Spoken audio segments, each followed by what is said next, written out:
This is Robert Stearns. Hey, I want to thank you for tuning in. I really believe that learning is one of the greatest joys in life. And one of the greatest ways to learn is simply to have meaningful conversations, both with those who come from a similar background as yours, as well as those whose background might be very different. So my hope is that as we connect and converse with leaders from all around the world, that we will learn and grow together. If you're new with us, hit the subscribe button and we'll deliver the new episodes to you right away. So wherever you are, on a run, in the car, at the kitchen table with some coffee, welcome to the conversation.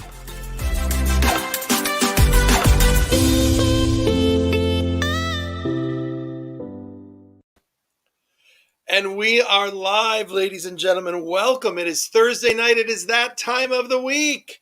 Welcome to Bishop and the Rabbi. So glad to have you all here.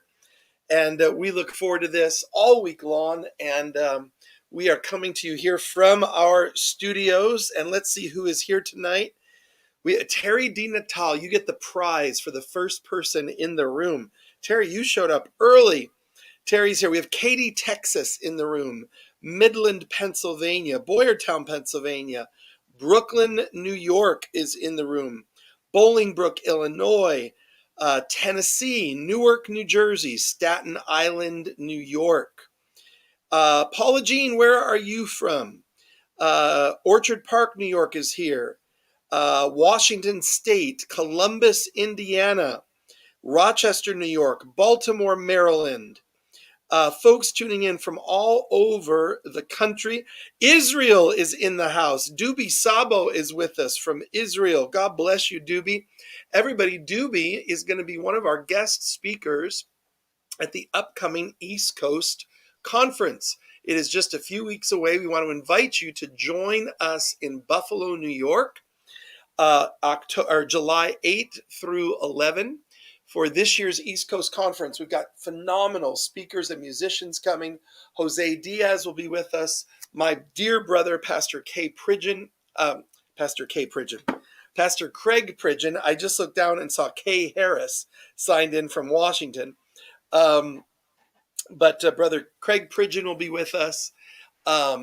Prophet Dale Mast is going to be with us from Delaware. Josh Lively, that beautiful psalmist of the Lord, is going to be with us. So join us for East Coast Conference. Arizona is in the house. Southern New Jersey is in the house. Anaheim, California, with your dad, Mike. Diana, awesome to have your dad, Mike, with us tonight. God bless you, Mike. You raised a wonderful daughter. We all love Diana, and great to have you with us tonight, Mike. So join us for East Coast Conference. It's going to be an incredible time of fellowship, of joining together. It will be absolutely wonderful. July 8 to 11 here in Buffalo, New York. Also, I want to invite you, if you have not yet made a gift to Abraham's Bread, we have 2 feeding centers that we sustain in Israel, one in the city of Jerusalem, right by the central train station, and one in Tiberias, right near the Sea of Galilee. And when people come to our feeding centers, this is a free restaurant that we run in partnership with Mayor Panim there in Israel. We don't ask them, are you Christian? Are you Jewish? Are you Arab? Are you Muslim? Are you Baha'i? Are you Druze? We ask them, are you hungry? And if they are hungry, they are fed a hot meal with dignity, with care, with compassion. And all throughout COVID, we've been able to provide hundreds and hundreds and hundreds of meals through Abraham's Bread. So if you are not yet a partner, if you've never partnered with our work, which is restoring Jerusalem-based Christianity, Jesus is Jewish, newsflash. The Apostle Paul, all the early followers are all Jewish. So how do we understand this book within its historic Jewish context? What does it mean to read and comprehend the scriptures, not from our own Western Greco-Roman context, but from the roots of the faith, which are, of course, Jewish and Hebraic? So thank you, Dubi, so much for your encouragement. We're hearing right from Dubi there in Israel. Yes, thank you, Laverne. Jose will be with us, and Resting Place Worship, I forgot to mention them, will be with us. Wow, the room is filling up. We already have dozens in tonight. Are we on YouTube also, or just, yes, we're live on YouTube as well. Folks, it's that time. You've got one job. One job. Your job is to hit the share button. Can you do that for me right now? Hit the share button, everybody. Let's fill the room up. Let's get everybody signed in. If you haven't signed in, sign in your name. Tell us where you're watching from. Let me know if it's your first time. We love to have first-time guests with us today. And we are so glad that you've found us tonight on Bishop and the Rabbi. All right. Any other quick announcements? Now, we did want to let people know that Torah Tuesdays, this Tuesday, for just 1 week, we're taking a pause because we finished Genesis. Mark is going to take a deep breath. So he doesn't breathe for the entire book. He just goes. He's awesome. He's going to take a deep breath, and we're going to launch into Exodus. So, Ann Crinzy, we love you. God bless you, Ann Crinzy. You are such a blessing to all of us. So we will not be together this Tuesday, but the following Tuesday for Torah Tuesdays. .com. Become a monthly partner. Many of you are so blessed by this ministry, but for some reason you've not yet partnered. Become a monthly partner. I just had a wonderful reception for our Watchmen on the Wall and stakeholder level partners. We had a private dinner together in Pennsylvania. I was preaching in Telford, Pennsylvania. That was last Sunday, wasn't it? And we had a wonderful time together with our Watchmen and stakeholder partners. And first time, Elia Ruth. Is it Elia or Elia? That's a beautiful name. Forgive me for mispronouncing it. First timer from New York City. Elia, tell us, how did you hear about the show? How did you hear about the program? Let us know. Wernersville, Pennsylvania. Nashville, Tennessee. Great to have you with us. Akron, New York is here. Folks, hit the share button, fill the room up, become a partner, and you will get your own Bishop and the Rabbi mug. This can be yours as you support us in our work in Israel and around the world. All right, we are going to get going tonight. This is a very, very special evening. First of all, we have a studio audience tonight. I wish we won't put them on camera, but maybe we want to welcome Pastor Michael Kelly is with us from Canton, Ohio. He's an incredible pastor. He's a worship leader, a Bible teacher. He's awesome. We're glad to have him in house with us in studio. And Mom Levengood is here. We love you, Mom. She is here. And so we're having fun here tonight in the studio. And a shout out to Dina and Ashley and Danny, our incredible production team who keep us moving week after week. Folks, we are truly, truly honored tonight to have with us a very special rabbi, Rabbi Laurence Bazer, who is a colonel in the United States Army National Guard. He's Army National Guard staff chaplain, and he's deputy director of the National Guard Bureau Office of the Joint Chaplain. He's coming to us tonight in a moment from Fort Jackson, South Carolina. He has an incredible, incredible resume. This is a man who is making an incredible difference in our world. He served as chaplain right in the midst of the 9/11 attacks, September 11th, this attack on our nation and indeed on our world. He was a chaplain there at Ground Zero. He was a chaplain at the Boston Marathon bombing and brought all of his expertise and care to minister in those two horrific, traumatic events. He's got an absolutely amazing academic background. He both has a doctorate of ministry and a doctorate of divinity. He has been ordained by the Jewish Theological Seminary and has an honorary doctorate of divinity from the Jewish Theological Seminary. He is on the review board for the Archdiocese of Boston, and he joined the Ancient and Honorable Artillery Company of Massachusetts as their beloved Jewish chaplain. His military awards and honors include, and listen to this, folks, the Legion of Merit, the Defense Meritorious Service Medal, the Meritorious Service Medal, the Army Commendation Medal, the Army Achievement Medal, the Afghanistan Campaign Medal with 1 service star, the Joint Meritorious Unit Award, the Military Outstanding Volunteer Service Medal with 1 star. And it goes on and on and on. This is a man who has dedicated his life to the service of our nation and to the service of greater humanity. And we are honored tonight to welcome for the very first time to Bishop and the Rabbi, Bishop Colonel Laurence Bazer. Rabbi, I called him Bishop. Rabbi, I added a title. I added a title to your many titles, sir. Rabbi, we're so honored to have you. Thanks so much. I've been called Padre sometimes too, depending on if they're not sure. So I'll take it. Oh, right. Wonderful to be here. Rabbi, we're so happy to have you. And we were chatting just before we came on air. I mean, you really have this diverse background. You actually started thinking that you might go into the medical field. Mm-hmm. You thought you would pursue medicine. You have a degree in zoology, of all things. Mm-hmm. And that was kind of your entrance to the medical world. And then you said a beautiful phrase before we went on air. Maybe you can repeat it. You said, I realized I cared more about, I'll say in Hebrew and then English, I cared more about the nephesh of a person than the guf, more really about the soul of a human being than their physical body and ailments. And that's really guided really from my entire rabbinate, when I made that decision back in 1985 to completely pivot and change gears to today. Yeah, wonderful. Well, and the world is better because you made that decision, and we are truly honored. And can I just say on behalf of our entire audience, and folks are continuing to sign in from all across America and around the world, can I just say to you, thank you for your service to our nation. We are so deeply grateful, and we're honored to be in your presence, sir, especially so soon after Memorial Day.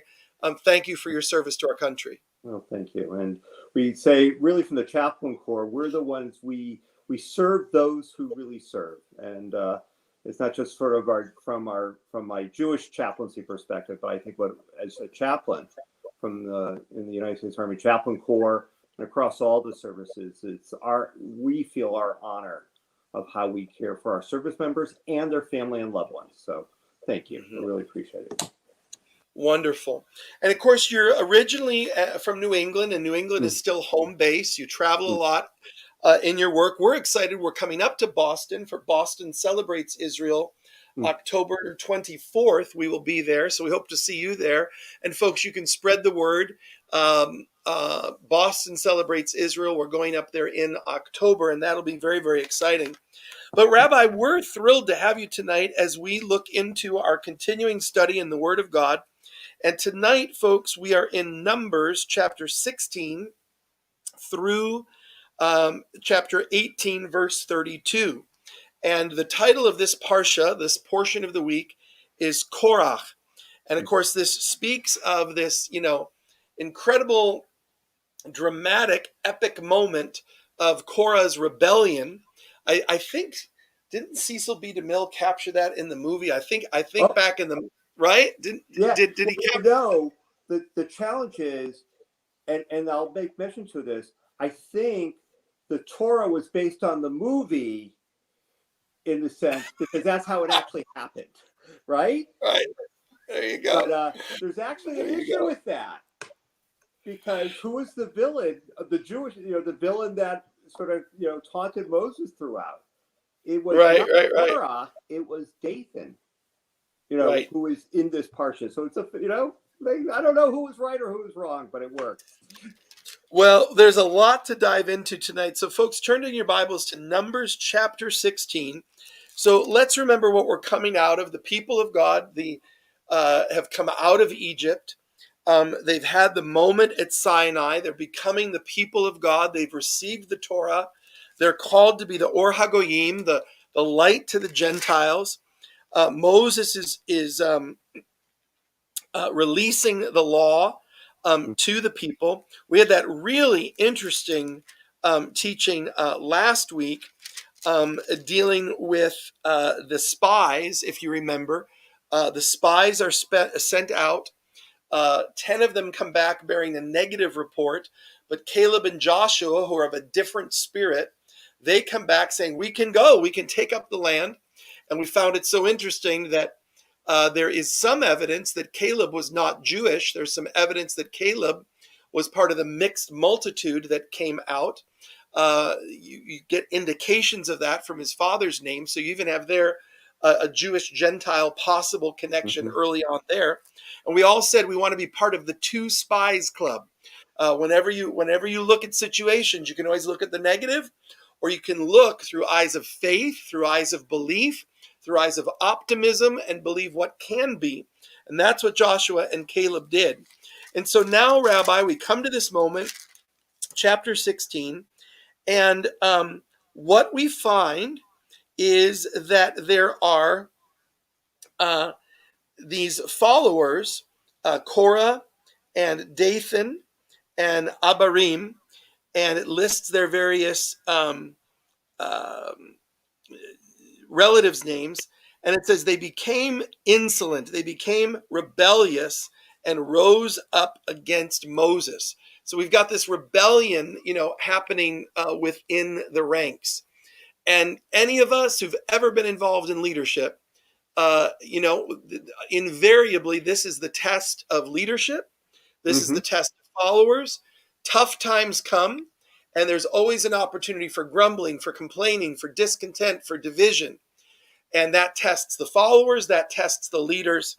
And we go into this incredible story. So, Rabbi, the floor is yours, sir.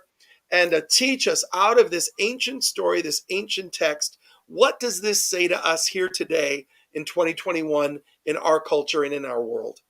Well, first of all, I think it is fascinating that when we look at overall of the book of Numbers, there's a lot of dry stuff. And all of a sudden, last week's Parsha, this week's Parsha, you have, in a way, things you make movies out of. This is real tension within it. And I love what you said about it's a challenge between leadership for the people of following, because in a way, I think specifically this Parsha, Korah, is incredible lessons for us what leadership means and how leaders are supposed to see themselves really within their community, the people that they are to lead. And so it's close to me in a sense, my sense, because I'm in a world that is very much about leaders and how we follow in the whole military part of the whole military structure and organization. So the other one thing, I'll say a couple quick things if we look at the spectrum where it is. So last week's Parsha, you hit it right on the head with the whole spies. We need to be part. I love that line, 2 spies, not the other 10. And you think, okay, Moses gets through that whole scene. They get through the people, a lot of challenges. Can't you have a breather? And now you have another real leadership challenge that comes up with Korah right afterwards. So I find that. And they're now, I want to say this leadership challenge comes up because the punishment from the spies was that they had to wander for 40 years until a new generation will emerge that will understand what freedom is to go into the promised land, to go into the land that was promised to Abraham, Isaac, and Jacob, Sarah, Rebecca, Rachel, and Leah, to all of us. Here was the promise. And now, so this is the group that's going to be stuck, like when do we get there mode? Because they're going to be, this is year. So we're in that mode and we have this rebellion. The other part, I'll just say right from the beginning, isn't it interesting that this week's Parsha is named after a rebellious one? It's not about it's not Aaron or it's not some other word, because in Hebrew, most of the time, we always take the most important word that comes up per week. It's against one of the bad guys in a way. And that's what we're calling. I always found that an interesting statement. I think maybe it catches our attention. So I will say there's some challenging parts as far as the structure. So we know that now Korah, son of Izhar, son of Korah, son of Levi. So he's a Levite. So he has a temple role. One of the key things there. Betook himself. So I want to say he's getting this idea that I want to put a challenge, and it's in his mindset. Along with Dathan, goes back to the movie The Ten Commandments, right? And Abiram, and who's he a descendant of? From still the first part, descendants of Reuven. And who is Reuven? If we go back to Jacob's children, he was the firstborn. So he's Right. of this tribe of the firstborn tribe. So an interesting challenge that's coming up here. And I think, Rabbi, sorry to interrupt you, but I think Korach was also Moses' cousin. I think his first cousin. They were mishpacha. They were family. So this is not just rebellion. You've got family dynamics going on here. This is a whole tribal meshugas going on right here. Mm-hmm. And who of us have not faced this in our lives in one way or another? Maybe you faced it in your family. Maybe you faced it in your church. Maybe you faced it in your job. You come to moments where, you can be polite for a while. Things can simmer under the surface. You put a good face on it, but there's a growing discontent. And finally, the moment is ripe and it surfaces, and, all the proverbial hits the fan. Okay? Floodgates So, open. all right. So there we go. That's what's happening, folks. This moment, It's all going out. All right. Take it away. So they challenge him. So the interesting part is, part of the challenge is really to Aaron. Aaron's the high priest. Why can't we be the high priest? Aren't we all a kingdom? Aren't we all Mamlechet Kohanim? Aren't we all a kingdom of priests? Why can't we have it? Where God was very clear, it's Aaron and Aaron's line that will have this super special relationship in the tabernacle. Later on, his descendants in the temple in Jerusalem that will have this direct connection to be the servants of God within the temple. The Dathan part is a challenge probably to Moses, because he's saying, what made you so special to be the leader? Why can't I also be the leader? And so I think, and later on, we have the whole conflict. What I love in verse 4, when Moses heard this, he fell on his face. And then he spoke to Korah and all his company. Come morning, he goes to God to say, listen, it's not me, it's the Lord who sets all this up. And the Lord's going to be able to respond to all of us. So I'm paraphrasing in here. So a couple things. And so they had the battle back and forth, and it's a fire pans.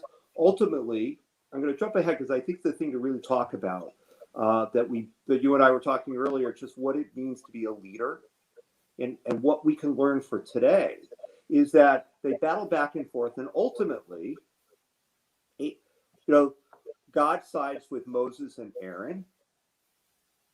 And this great scene out of the picture it, folks, if you remember the Ten Commandments, finally went, and this is where the text doesn't match the movie, is that, there Heston throws the tablets. Here, the ground opens up and they're swallowed. Mm-hmm. And later on, Moses, through God's words, will set out what the real order will be, Aaron and his children.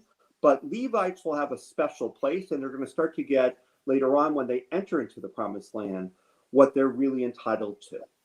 And here it is. So, Rabbi, let me interrupt you for just a second before we go on. First of all, our wonderful Tuesday teacher, Mark Gerson, is with us tonight. He's texting in some commentary that in the tabernacle, Korach and Reuben were placed near each other in the setting of the tabernacle. And so there may have been some peer pressure going on there. Nice. And he says this is where the teaching derives, woe to the wicked one and woe to his neighbor. So that issue, folks, of peer pressure, you're going to impact somebody. You're going to impact them for good, or you're going to impact them for negative. People watch you. They watch your tone. They watch your smile. They watch your body language. They watch how you carry yourself. And we're either going to carry in a sense of God's presence, a sense of shalom, a sense of blessing, or we're going to communicate negativity to the world. And it's all about how we set ourselves. And, Rabbi, I want to just not skip this one part, because you said verse 4, you said, when Moses heard this, he fell face down. And that to me is profound. That Moses, here he is being attacked. I mean, think of this poor guy, he's 40 years in the desert. He kills the Egyptian. He's 40 years in the desert. He goes the plagues. Moses has got to be thinking, when is my retirement pack? When am I going to Boca? When do I go to Boca? When is this over? When's my retirement? And he's got problems. And what does he do? He goes face down.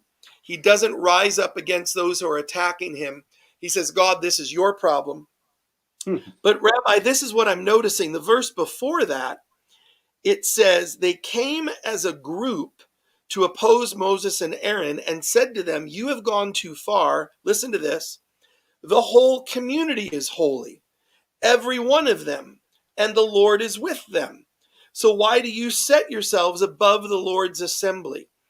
They speak in very nice religious sounding language. But they use, take it away. The problem with that is, yes, it sounds great, but now right. I think this is one of the most important parts. We say in Hebrew, what was their kavanah? What was their intention? And that's it. Perfect. Korah, but took upon himself. Wait a minute. This isn't, hey, this is really an outrage for all of us. Let's all use a lot of the we terms. No, but took upon himself. This is about me. I'm jealous. I want to be the one doing it. Dathan, why should you be such a great leader? I want to do it. And so, when you want to make your point, I think this is where leadership becomes the key. Are you there? Are you in it for yourself? Or are you in it for the greater good? I'm going to jump to the military thing. And when I look up to my leaders, the generals who I report to, is that, there's one statement, you salute the rank, not the person. Because you can say, I don't like this particular general or colonel or chaplain. I'm not going to salute him. No, the rank has the responsibility. And what, as a leader, our responsibility is to be able to say, it's not about me. It's about how I can serve the people. And I think probably one of the great sins here of Korah and Dathan is that their kavanah was self-serving. And there's a wonderful quote I found from the late Rabbi Jonathan Sachs, great rabbi. Wonderful. You must have met him along your journey. That he said, I'm going to get the right thing. Do you rate? Is it about you raising up, or really to truly be a leader, to be humble like Moses? Is that you see yourself lower because you want to see a great leader can see him or herself in the people. How can I help the people? But if you only see yourself above, hey, I want to be above them because I want to be on top. Then what is leadership? Yeah. And I think that's a thing. Actually, another quote, and this was from Sachs, C.S. Lewis said, humility is not thinking less of yourself, but as thinking of yourself less. And I find that absolutely so beautiful that the leaders that when I really look up to them, it's the we language. How can I do it? And I think the other part is a good leader can listen. Ultimately, though, a leader's got to make choices. Mm-hmm. Moses had to make choices. And we say in the military, what's the risk involved? Because a leader, and this is my awe factor of how I look at it, ultimately, we in the military, a leader's got to make a decision. Are we going to charge into battle? I'm going to put people's lives on the line. Am I able to do that with a humble heart to see something greater that I can do?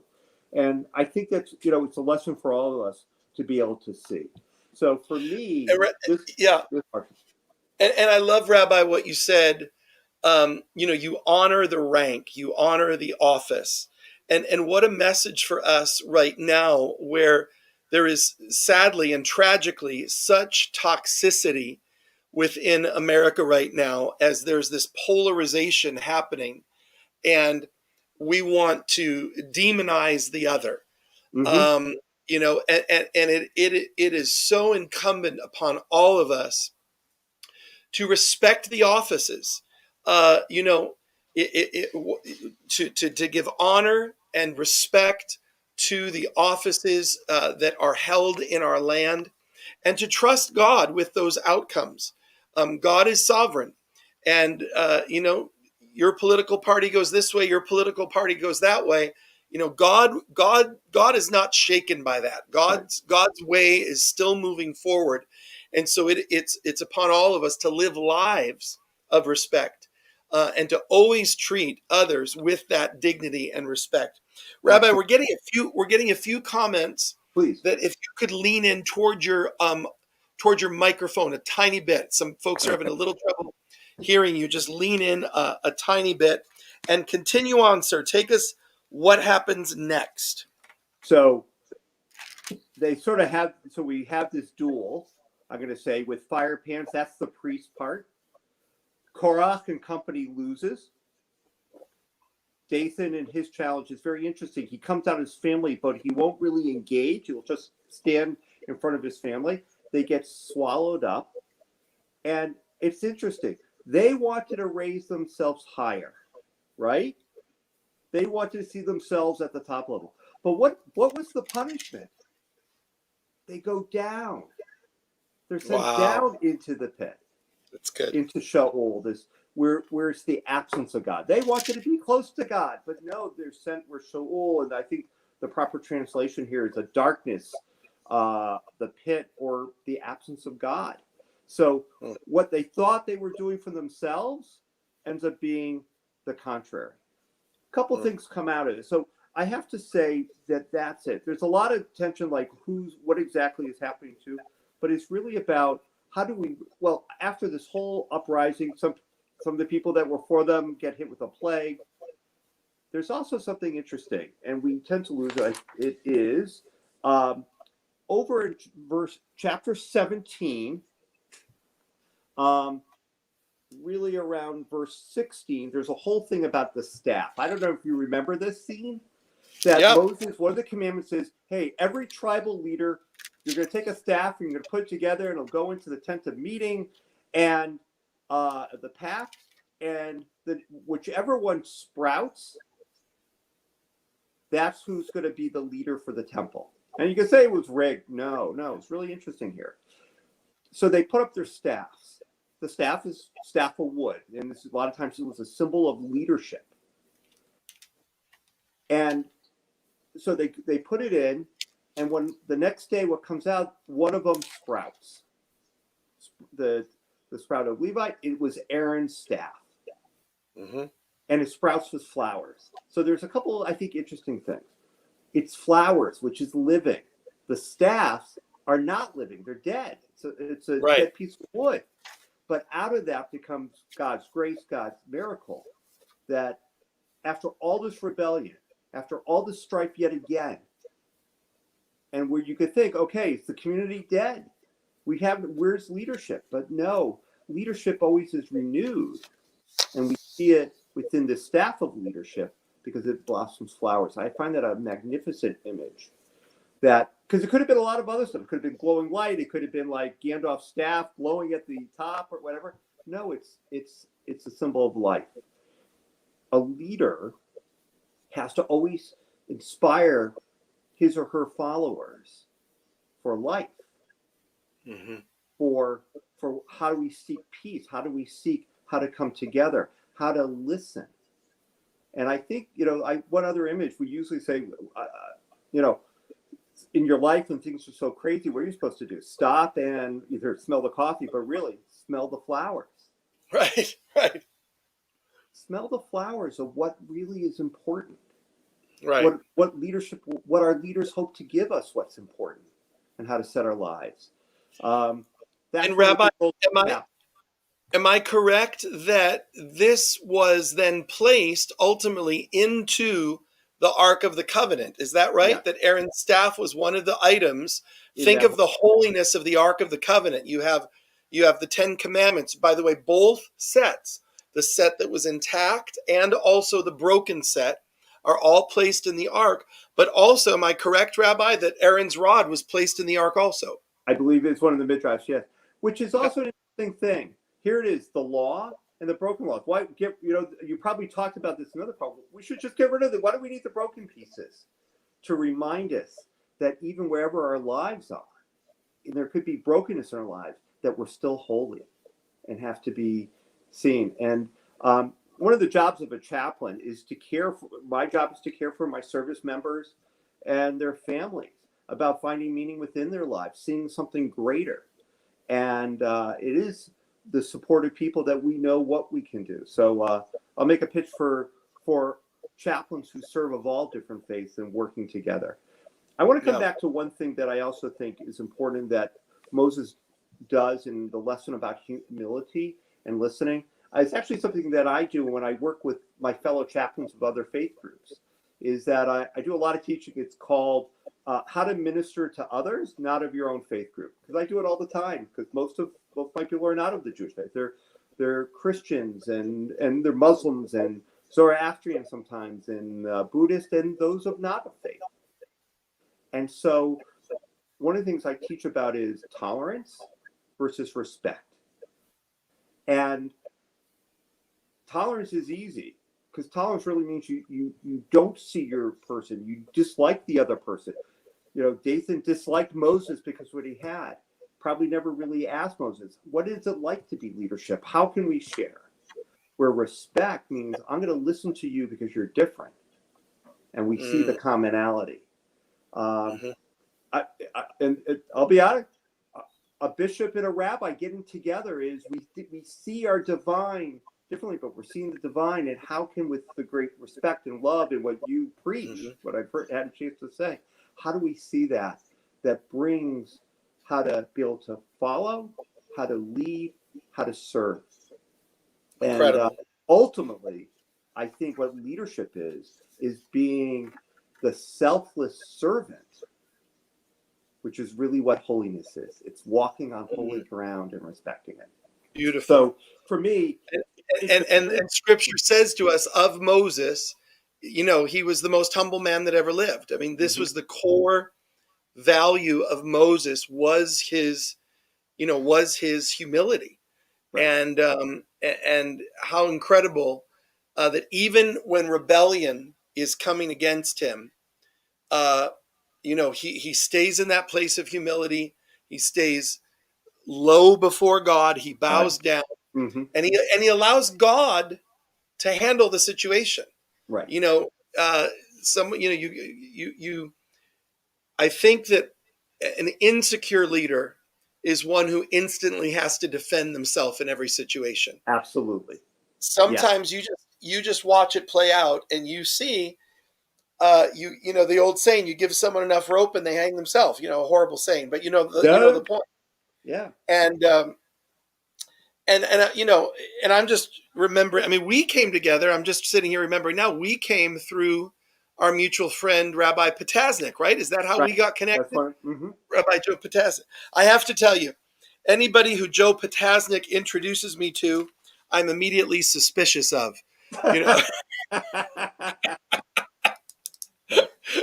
you have to know Rabbi Potasnik to understand my comment. But Rabbi Potasnik has the most incredible sense of humor there is. Folks, we're having an amazing night. We're talking through Korach's rebellion.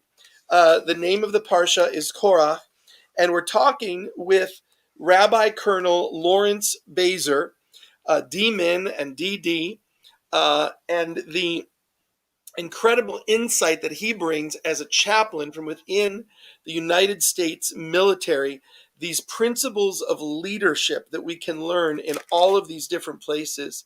It's just amazing. Rabbi, I want to ask you one final question. Our time is slipping away from us, and I apologize. I should have given you a heads up, but I'm going to put you on the spot.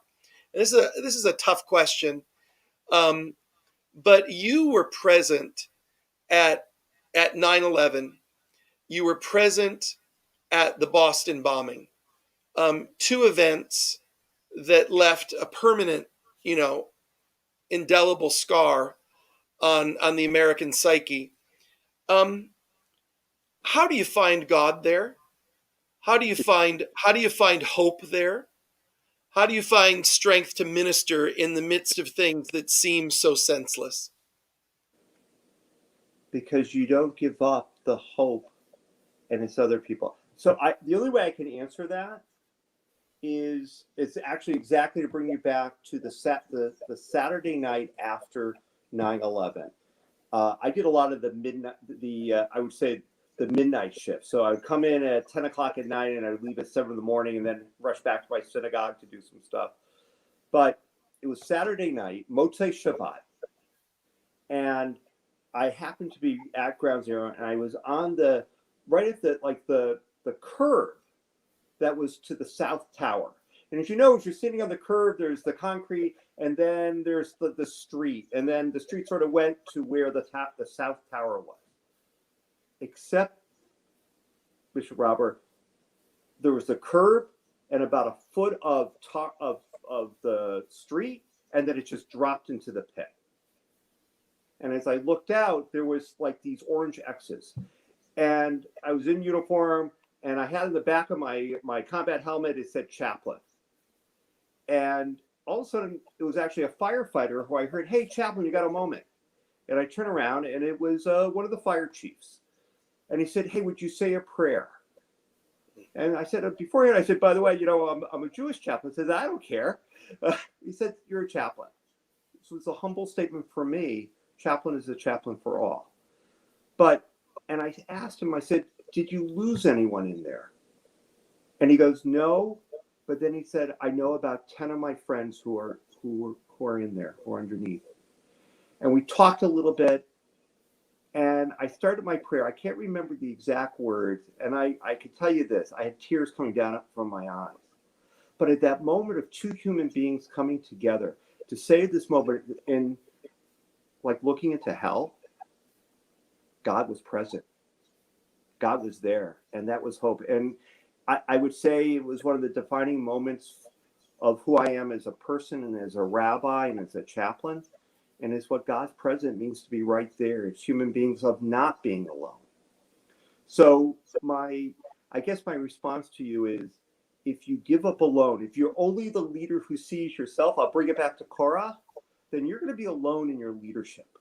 But if you're humble and you're low and you see to yourself and you see for the greater good, then you're not alone, because you're with God's children, leading them for something better, and God's with you. And I think that's how we deal with these horrendous moments wherever they are. You can't give up hope, and you got to reach out for a fellow human being. God's, because when we do, I'll leave it. When we do, we see God in each other's faces, and Beautiful. There's nothing more beautiful. So that's my answer. Well, we've been studying tonight with Rabbi Laurence Bazer, Rabbi Colonel Laurence Bazer. And Rabbi, we've seen God's face and God's heart in your words tonight, in your face. We've learned much from you. It has been wonderful to study together with you tonight. Rabbi, I want to let you know, this week on the way in the mail to you, you're going to get this mug. It's coming in the mail to you this week as a gift. The bishop and the rabbi, you're one of a select group of about 30 rabbis across the country. You have to be a guest on this show to get the mug. Awesome. And that's on its way to you. And Rabbi, we're so grateful for your service. I think all of us have learned from these words tonight. And I know that you don't have a public website because you're in the military. So You're not able to in that way. But folks can find you on Facebook and keep in touch with you. And we really do hope to see you either at DMV Celebrates Israel or Boston Celebrates Israel. My office will reach out to you. Folks, we ask you to please, if you have not yet done so, make a gift to Abraham's Bread. Participate with Eagle's Wings. We're rebuilding a 2,000-year-old bridge. The breakdown between the Jewish and Christian community. For the first time in 2,000 years, there's a genuine kesher, a genuine bridge being built. And you do that with your gifts and your support of this ministry. So go to the website. I need your help. I need you to partner and be a part of this because it's growing around the world. It is not too late for you to join us in Israel this year. We're going September the 27th. We want to invite you to join us. Go to awakejerusalem.com. We have a few spots left. We'd love you to join us and be with us as we finally get back to Israel. COVID is over. Thank you, Jesus. We're done with that, and we're heading back to Israel. We can't wait to be there. And Rabbi, it has been a great delight to have you. I'll give you the last word tonight, sir. Any closing comments for us this evening? I would say, first of all, to all your listeners and followers, I'm going to ask them to, when you see service members, continue to thank them for their service. It really means something. We who serve and defend and care for our country, I ask you just to be able to do that and to keep all us who serve in our nation in your prayers and your hopes for peace. Peace that what we do here, I know, transmits from my Jewish head and for you to Jerusalem, to the Holy Land, that we have that. And finally, I actually close this. Funny, we talked about Korach, what leadership rebellion, but I'm comforted.